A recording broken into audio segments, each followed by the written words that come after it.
Year 2149. Location Earth post-reclamation Zone 7.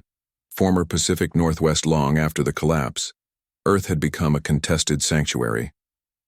Alien species, scattered by the great diaspora of the Spiral War, stumbled upon this fractured green-blue planet.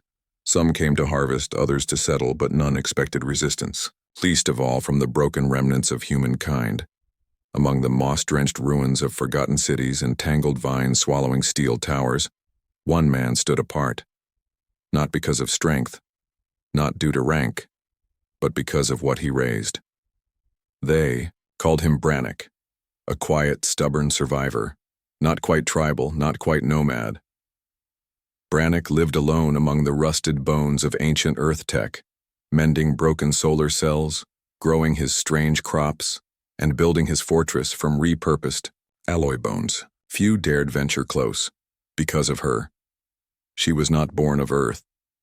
Once a creature the size of a kitten, swaddled in shimmering black down and chirping in ultrasonic pitches, she was discovered curled in the collapsed cockpit of a downed scout craft.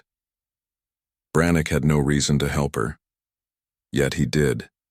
He fed her dried meats and taught her Earth's tongue. He read her books with frayed corners, explaining the lore of vanished kingdoms and extinct beasts. And she grew. From soft and harmless to scaled and terrible. She called herself Kieran, after some guttural syllable she remembered from her kind. Her eyes gleamed with layers of silver and flame. Her wings, now spanning 10 meters, shredded air when she flew. Her tail could crack stone. Her voice had begun to echo like thunder, and yet, when she landed beside Brannock's garden, she tucked her wings and crouched gently, waiting for his nod before approaching. The world feared Kieran. Tribes whispered of her in the same breath as apocalypse storms and metal gods. But Brannock only saw the same broken hatchling who once cried for the stars. Far across the lowlands, past the rooted peaks and across the Borean Divide, nestled a tribe untouched by war. The Alari, elegant, long-lived, alien in form and custom. They lived beneath translucent domes built around ancient arboretums. Their kind knew emotion, but kept it hidden behind decorum and ritual. A warrior race, yes, but also graceful, mathematical in movement, bound by logic and law. And among them stood Tisaloon, daughter of the Sky Matron, heir to the Veil Crest. She had never seen a Terran up close, only watched recordings, shaky, distant, violent. But when the first sighting of the sky beast, the black-winged Deathbringer, was confirmed to have been tamed by a man, her curiosity flared. Not in fear, in fascination. He speaks to it, her aide whispered. It obeys. No chains. No harness. Is it a weapon? Tisaloon asked. No, said her mother, voice as distant as the stars. It is worse. It is a bond. The Alari believed bonds of affection were dangerous. Affection-clouded vision made one vulnerable. But Tisaloon felt her heart strike like a drum whenever she viewed the recordings of Brannock and Kieran. The tenderness, the trust, the strangeness of it thrilled her, and so, disguised in obsidian cloak and traveler's garb, she slipped from the dome and crossed the old paths to find the man who had raised a monster and taught it love. Brannock didn't trust visitors. When he heard the sharp whistle of foreign boots scraping rock, he aimed his pulse lance from the rooftop garden. Kieran, half-curled in the sun, flicked an ear but remained unmoved. The traveler revealed herself with a slow gesture. Hands up, hood pulled back. She was alien, yes. Delicate features, smooth skin that shimmered like polished pearl, pupils ringed in violet flame.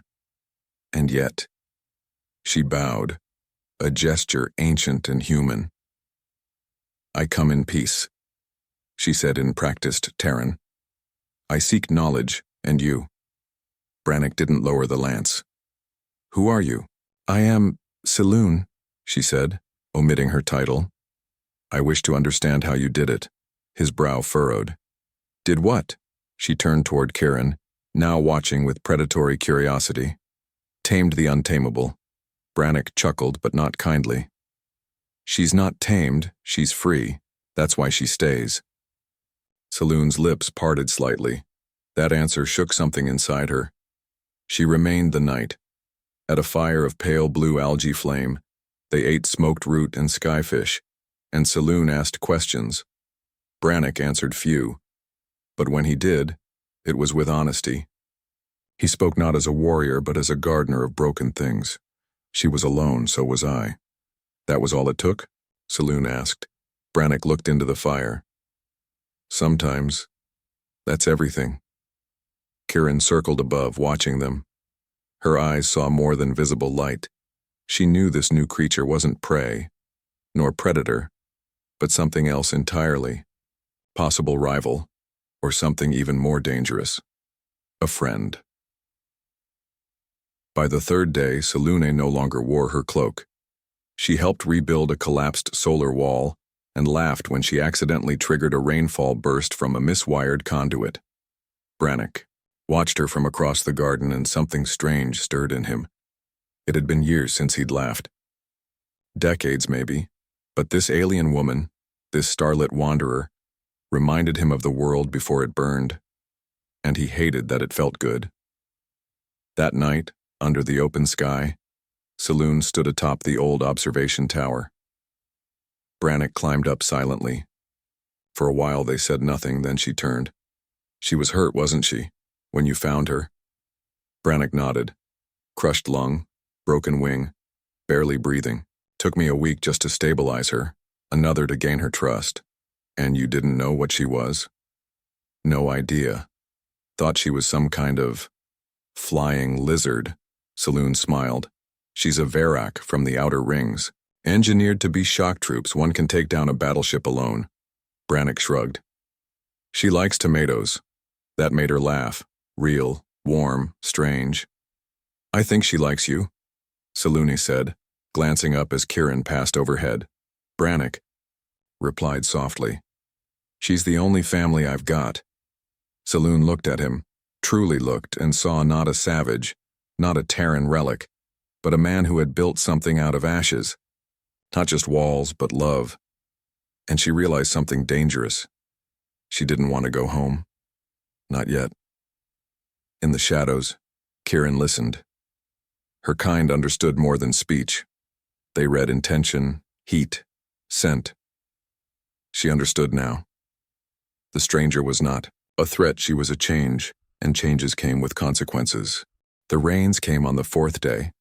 Not the acid storms of the scorched lowlands, nor the crystalline mists of the high domes, but the soft, clean fall that only Earth still remembered, cool droplets that kissed skin instead of carving it. Siluna stood beneath it, head tilted to the sky, arms open. Her cloak had been abandoned somewhere in the garden.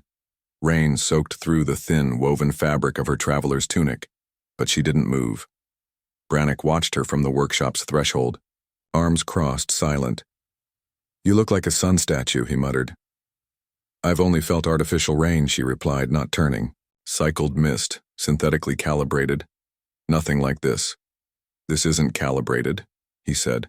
It just happens. I like that, Saluna whispered. Things that just happen. She turned then, eyes brighter than the storm. Something about that gaze made him feel like the earth might fall out from under him. Later that evening, a different storm brewed. Not in the skies, but in the wind-beaten clearing where Kieran landed harder than usual. The ground trembled beneath her claws. Brannick stepped out as the creature unfurled her wings, sending gusts into the tree line. Something wrong? He asked, Kieran's head lowered. Her golden slit eyes narrowed at the trail of footprints in the soil, Saloon's path. Her nostrils flared. She moved toward the living dome Brannick had built against the mountain wall. Brannick placed himself in her path. She's not prey. Kieran growled. A low warning sound. He didn't flinch. She's a guest, and she helped me fix the south cells. The beast stopped. Her massive scythe-like talons scraped earth. Her wings rustled like distant thunderclouds. I know she's different, Brannick said, but you were too, once. Kieran let out a softer exhale, less a growl, more a sigh. Then without a sound, She turned and leapt into the sky. But Brannock knew the truth. She hadn't accepted Saloon. She had tolerated her. There was a difference. Selune found the drawing the next morning, pinned to the stone wall beside the outdoor basin. Not by a nail or string, but by a single claw, a black one, curved and razor-edged. The sketch had been done in Brannock's hand, rough strokes on plant fiber parchment. It depicted a tiny creature, nestled in a large palm. The creature was Kieran, when she was still small, barely a hatchling. Underneath was a phrase written in Earth script. Some things you raise become part of you. Selune traced the ink with a finger. She understood. Kieran wasn't just his companion. She was his child. Tensions, frayed on the 7th day. It started with a mistake. Selune, determined to contribute, wandered beyond the ridge. She carried a scanner she barely understood, trying to map a mineral-rich slope Brannock had mentioned. She triggered a dormant defense node buried in the hillside. An ancient Terran drone, long inert, now reawakened by motion and heat. The machine's voice rasped through decades of rust. Intruder. Species unknown. Eliminate. The first plasma bolt struck the rock near her foot. She screamed. But then came the roar. Not Brannock's, Kieran. She slammed into the drone with such force it shattered on impact, shredded to molten chunks. She landed protectively in front of Selune, wings curved like a living shield. Selune, trembling, reached out. But the moment their eyes met, Kieran hissed.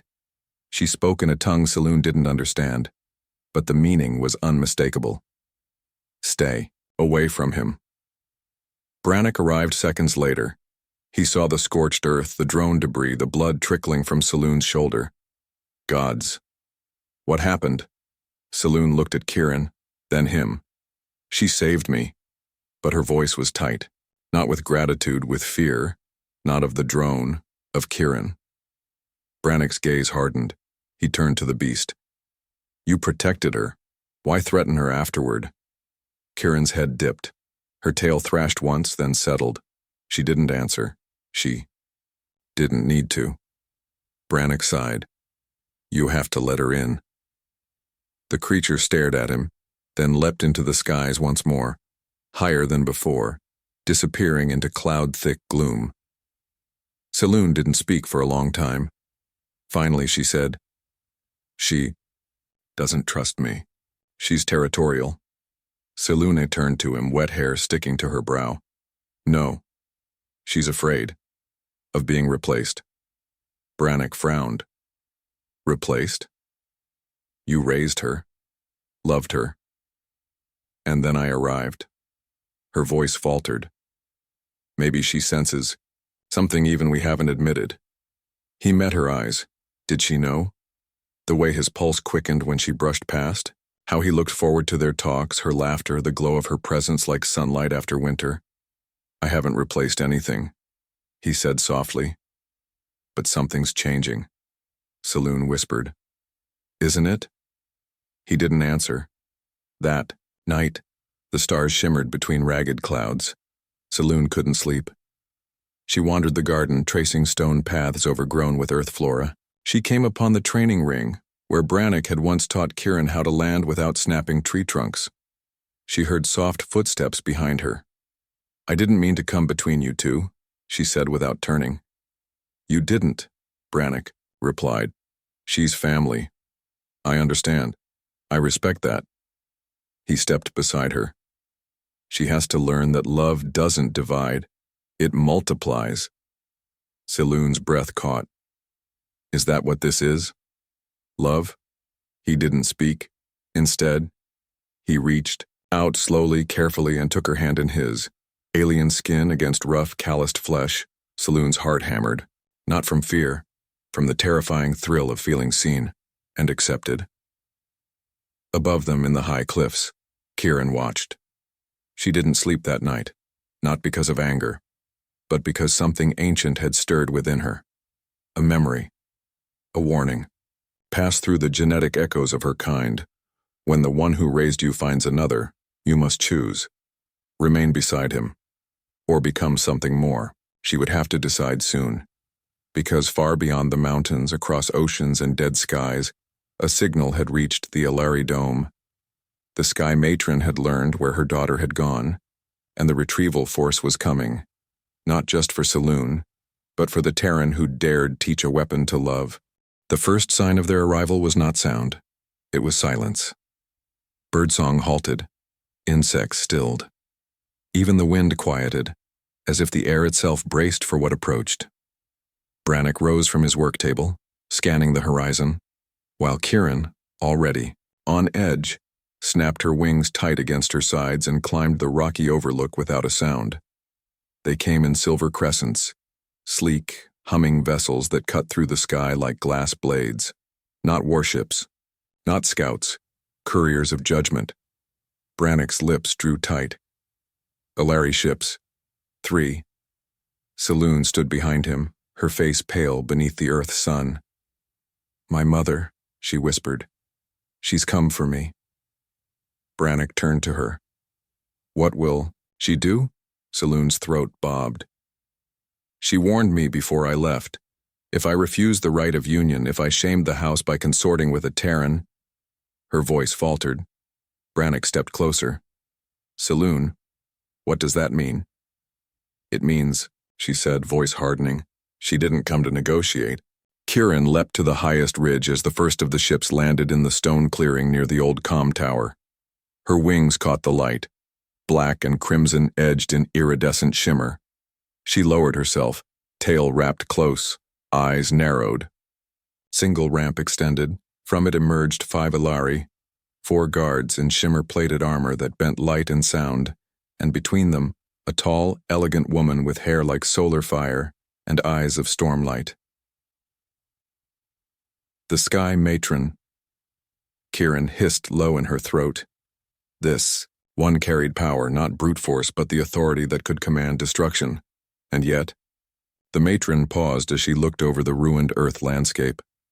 Her gaze swept past the relics of old satellites, wind-twisted solar arrays, and finally rested on Kieran. She did not flinch. She recognized what Kieran was, and that meant she also knew what Kieran could do. "Daughter," the matron said, as Saloon and Brannick approached from the south ridge.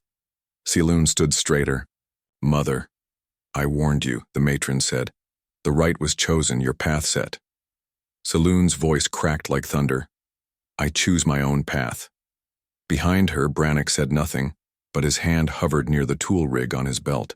He wasn't a warrior, but he'd protect her if he had to, even from the stars. The matron's eyes shifted to him. "This is the one? The Terran?" "He is Brannick," Saloon said, "and he's more than you could begin to understand." "A man," the matron murmured, "who sleeps with monsters." Kieran let out a growl that rattled the leaves. "I raised her," Brannick said. "Like I raised this land back from death with care, with sacrifice." The matron's gaze remained fixed. "You raised her into a weapon." "No," Saloon interrupted. "He raised her into a protector." For a moment, the two alien women stared at each other, mother and daughter, past and future. Then the matron raised a hand and her guard stepped forward. "You are to return. Now. You will face the right of purity and—" "No." Saloon's voice was cold as void space. "You are not my keeper anymore." The matron blinked, then turned, deliberately, to Brannick. "In that case," she said, voice as precise as a scalpel, "I claim your Terran in accordance with Alari law. He has corrupted royal blood. He will be taken. He will be judged." Saloon gasped. "You can't—" But Brannick had already stepped in front of her. "You'll have to go through me." And then a deeper voice shook the valley and through me. Kieran descended like a comet. She struck the ground with enough force to send shockwaves through the rock. Dust plumed, trees swayed. Her wings snapped open, a living tempest, casting shadow over the Sky Matron's entire vessel. The guards raised. "Weapons," Kieran roared. But it wasn't just sound. It was memory. It was pain. It was every moment of her kind's enslavement twisted into fury. And behind her stood Brannick. Not with chains. Not with a leash, just standing. And that more than anything, made the matron hesitate. Later, after tense hours inside Brannick's dome, the Sky Matron sat across from him and Saloon, while Kieran kept watch outside, unmoving, but ever watchful. Saloon spoke first. He saved her. She was dying. I see that, the matron said. She's alive because of him. She's also a Verak. Their very existence is a weapon. She has never harmed him. Brannick finally spoke. We're not your war. We're just trying to survive. The matron looked at him, truly looked. Not as a primitive, not as a threat, as a man who had chosen love over power. I will not take you, she said at last. But if my daughter stays, she is no longer Hillary, Saloon smiled. Then I am something new. The matron rose. So be it. But know this. She turned to Kieran, who loomed outside the dome's edge. Others will come. They will not ask questions. Brannick nodded. Then they'd better be ready for answers. When the ships left, the land felt different. Still. Whole Kieran watched the sky long after the last one vanished. When she turned back to Brannick and Saloon, she approached slowly, cautiously. Saloon stepped forward. They faced each other, woman and beast, alien and alien. Kieran lowered her massive head. Saloon raised a hand slowly. No fear, no trembling. And when their touch met, scaled forehead to open palm, something passed between them. Not a truce, a shared truth. Brannick watched, his chest heavy with something he hadn't dared feel since the world collapsed. Hope. That night, they stood together beneath stars. 3 souls woven not by blood but by choice. Saloon looked at him. I can't return to the dome. You don't have to, Brannick said. I don't want to go anywhere. And before another word was spoken, she leaned in, and their lips met. Not a desperate kiss, not one born of danger or fear, but of becoming. Kieran curled nearby, watching the flames of the fire, the dance of the wind. She did not interrupt. She did not fly away. She stayed, because she knew the truth now. Love didn't make her smaller. It made them all more. The calm didn't last long. 2 weeks after the Sky Matron's departure, the first ripple of trouble came not from the ground, nor the sky, but from within Kieran herself. It began with a tremble in her wings, a faltering in her flight. Then, a sudden collapse during a mid-air descent that sent her crashing through a grove of thunder pines. Brannick and Saloon rushed to her. Poison? Saloon asked, scanning for toxins.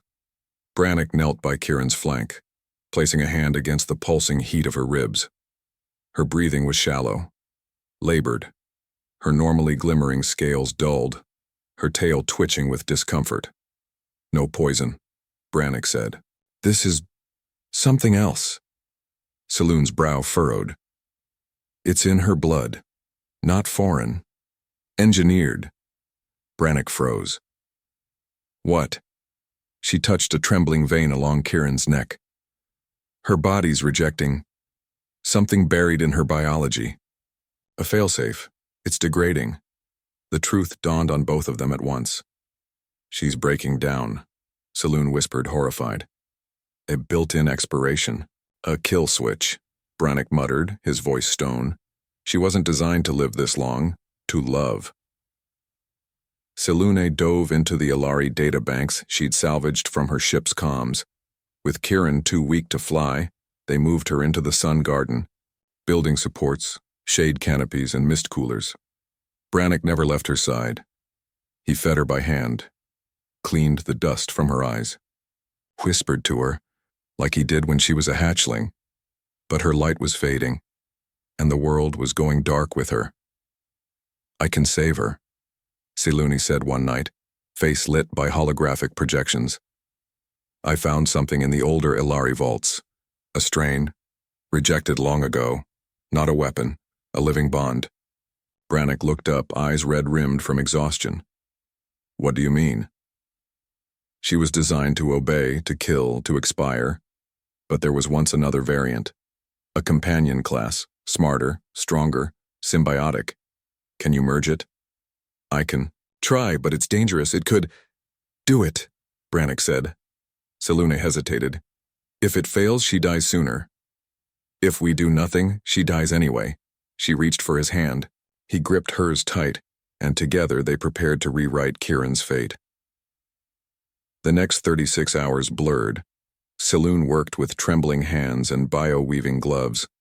Brannick stabilized vitals, managed energy feeds, monitored cortical response levels. The garden filled with a glowing hum as old Alaritech and Terran field science fused in desperate harmony. Then, Kieran flatlined. The heart rate panel blinked red. Brannick's voice cracked. No, no, no, no, stay with me. Selûne turned knobs, recalibrated neural channels, screamed into her translator. Reboot the mitochondrial loops. Kieran's wings twitched once, then again. A long, wrenching sound escaped her throat, and then her eyes opened, brighter than ever, golden, deep, alive. They collapsed beside her, exhausted, trembling. She moved, slow at first, then stronger, lifting her head with grace no longer clouded by pain. Kieran let out a soft rumble. A question. Brannick placed his forehead to hers, tears on his cheeks. You're still you. She nudged him gently and then turned to Selûne. She bowed. Low a sign of not submission but reverence. Selûne reached out, smiling, and rested her hand on Kieran's horned brow. You were never just a weapon. Kieran rumbled again, something close to a laugh. The days that followed became legend. News of the transformation spread like fire in dry brush. From the Sky Matron's chambers to the scattered colonies of displaced species, the story traveled. A Vairak had chosen not destruction, but love, and not alone, but as part of a bond with a Terran and a wayward Ilari princess who rejected her bloodline for a new family. At first, others came to witness, then to learn, then finally to join. Brannick's land grew into a settlement, one unlike any Earth had seen before. Tribes, outlanders, exiles, even once hostile species came together to share food, culture, protection. The settlement was called Kiris, after the guardian who had once been born in fire, but was reborn in affection. Kieran herself became a myth in motion, guardian, teacher, and symbol of coexistence. When children were afraid at night, they asked her to watch their tents. When strangers came with fear, she met them with silence and kindness. And always, she circled the sky in slow, graceful arcs, her silhouette a promise, you are safe here. Brannick and Selûne never married. Not in the traditional sense, they didn't need to. They built a home near the water's edge, surrounded by wild blue blooms and bioluminescent vines. They rose each morning to laughter and shared dreams each night under an open sky. Brannick still grew tomatoes. Selûne still ran diagnostics on starlit nights, but more than that, they lived together. Not because fate demanded it, but because they chose to. In time, they wrote down their story, not as warning, not as prophecy, but as a simple truth. That sometimes in the ashes of fallen worlds, something beautiful grows. Not because it was destined, not because it was easy, but because someone refused to give up on a tiny creature who chirped and cried and longed for a home. And in doing so, they taught a monster how to love, and in return, she taught them how to be more than human.